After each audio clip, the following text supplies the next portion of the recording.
Hello, hello, hello. Alright, so we're going to be on our last part of this chapter going over the microbial prokaryote and eukaryotic cell structures. This time we're going to be looking at the eukaryotic cells.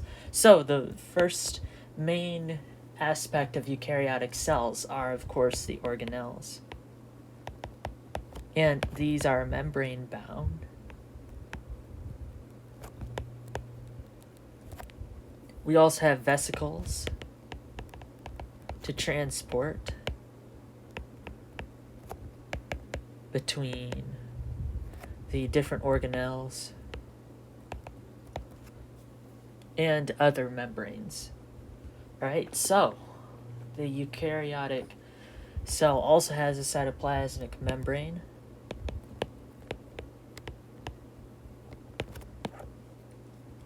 And it's similar to prokaryotic cells. We have the bilayer proteins. And these proteins in the eukaryotic cell serve as receptors. They bind to specific ligands. And these help with cell-to-cell communication. We also have the membranes containing a ton of sterol. Sorry about that. Cholesterol.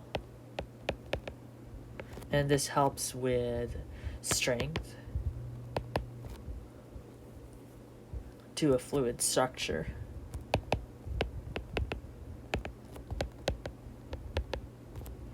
We also have something called lipid rafts. And these allow cells to detect, respond, as well as serving as a place for viruses to enter. This is their mechanism of infection, that viruses will actually enter these lipid rafts. There's also an electrochemical gradient, which is maintained by sodium or potassium pumps. This is all more cell bio related information, but in microbiome it looks like the notes are just giving us a rundown on them in general. Okay, so we have transport proteins as well. They have a similar function. Nothing much changes.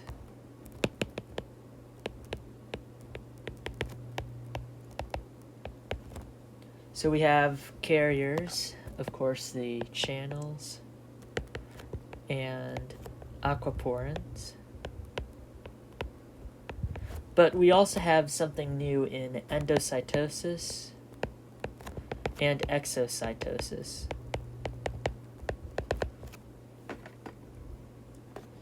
Endocytosis involves phagocytosis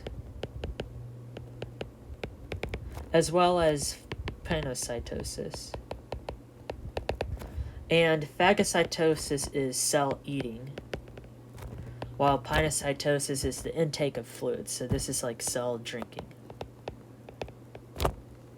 Cells will either take in nutrients that they need or harmful bacteria, waste products like molecules they don't need anymore. They'll take these inside of themselves, and sometimes they'll perform exocytosis. So instead of using like a lysozyme or a vesicle that will get rid of whatever is in the transport vesicle at the time from endocytosis, sometimes they'll actually fuse to the membrane itself, and then those materials will just get discarded. We have a much more complex cytoskeleton than what we see in prokaryotes. It's Halloween. It's near Halloween, so I want to draw something spooky there. In eukaryotes, we have more of a framework. And we have actin, which allow movement. And these ones kind of stretch and pull. They polymerize as well as depolymerize. So they kind of go in and out, kind of like that. Microtubules are also present. And these are the thickest component. So they're very thick, long, hollow structures from tubulin, another protein. They're seen in cilia as well as flagella. And they help move the organelles and vesicles. We also have the intermediates, such as those that support using mechanical means.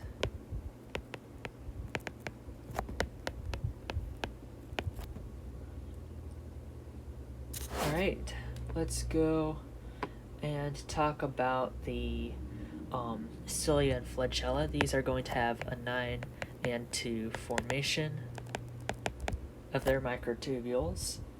The movement of flagella in our eukaryotes, the protists, and some of the algae, they're going to be whip-like. And the cilia are actually shorter, and these are going to help move material around.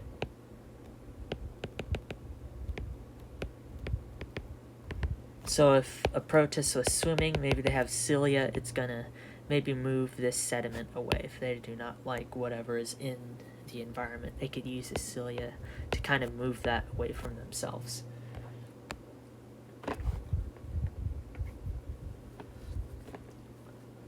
Cilia actually move synchronously, so they're all kind of oriented in the same way, so they have a set pattern that they're moving.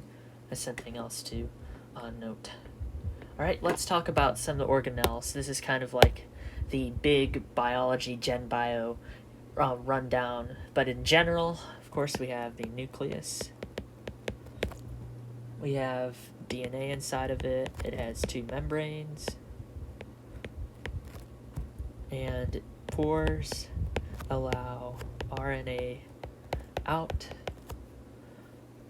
And the nucleolus is where ribosomal RNA is made. Alright, next, I guess we could draw a picture of one. So there's a nucleus, there's the nucleolus, that's that darker region there. Alright, now mitochondria.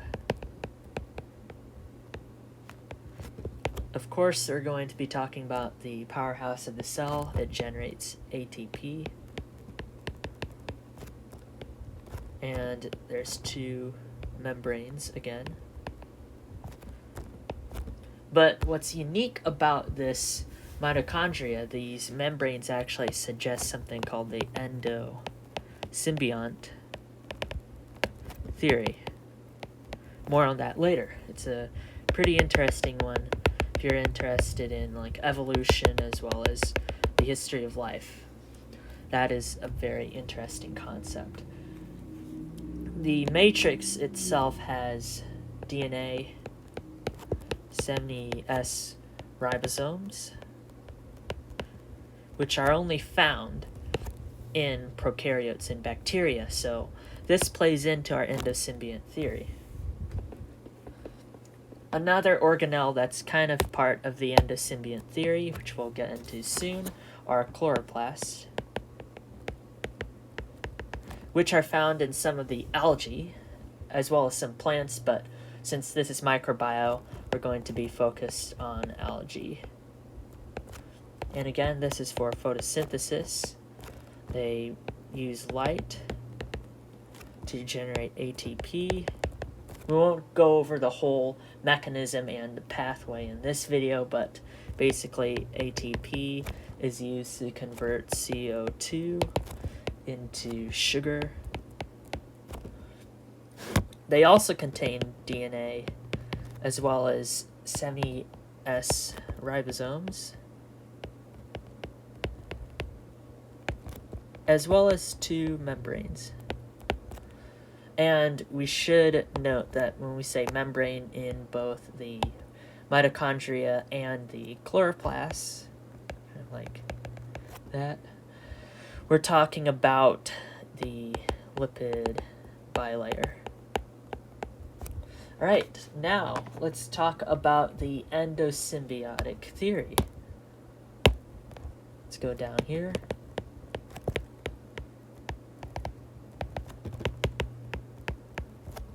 All right, so the theory is the ancestor of the mitochondria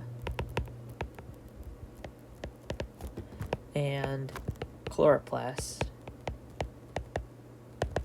were free-living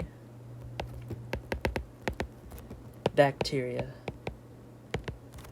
engulfed by another.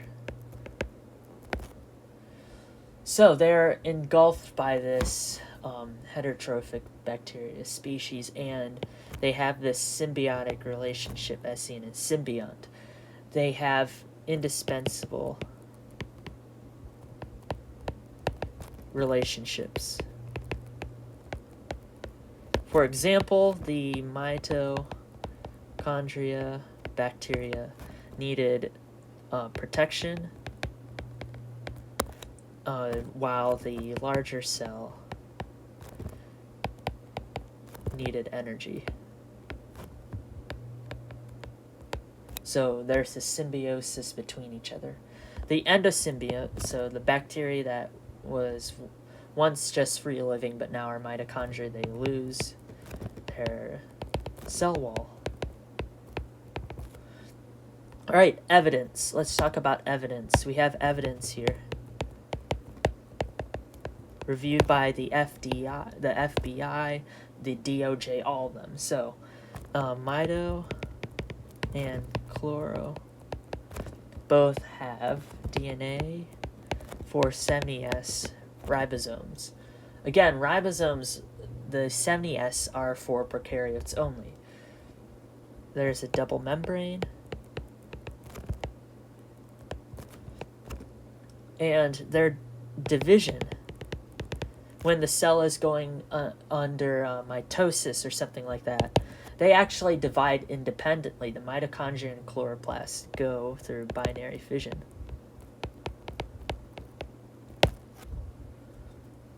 And the mitoDNA sequences are compared to the different bacteria that we have around today, and we kind of narrow them around the similar bacteria, Rickettsia. So this is like their obligate intracellular bacteria. So this is kind of like their identity. So they're really close to Rickettsia bacteria.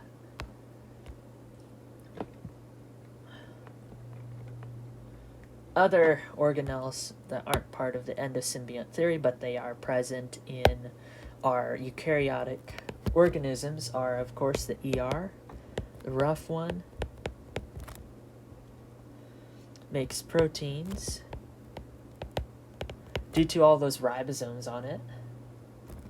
The smooth makes lipids for other organelles, but usually for the Golgi. The Golgi body is basically a sorting system.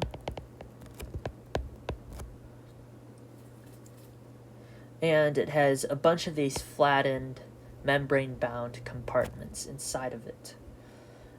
The macromolecules from the ER are synthesized in here, and they're usually phosphorylated or sugars are added to them, so it also modifies these molecular products. So sometimes carbs or phosphate groups are added in transfer. That's all thanks to the Golgi. Next, we also have the lysosomes. The root word there, lyse, that means to get rid of, dispose. They have these enzymes that degrade things.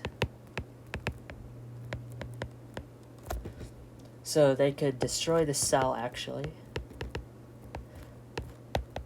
if they aren't contained.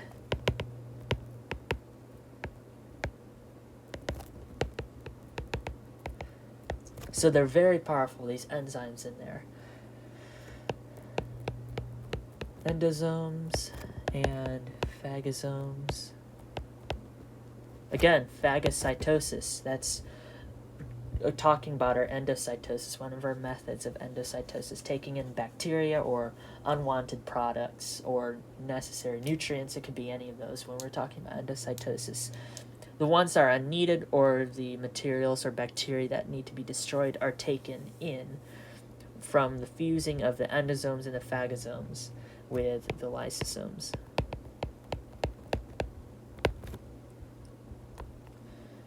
And again, degradation happens to the material inside. Peroxisomes use O2 to degrade lipids and detox other chemicals. So oxygen species are very reactive, and they could be dangerous to the internal components of cells as well as living things. So these peroxisomes, they generate, contain, and degrade H2O2 as well as superoxide. Superoxide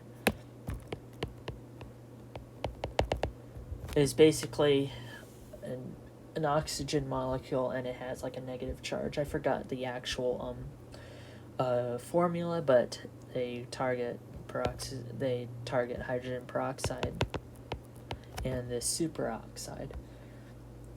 And again, reactive oxygen species, the peroxisomes will target the superoxide or H2O2, and then it'll prevent the damage created by these reactive oxygen species. Alright, the ribosome of a eukaryote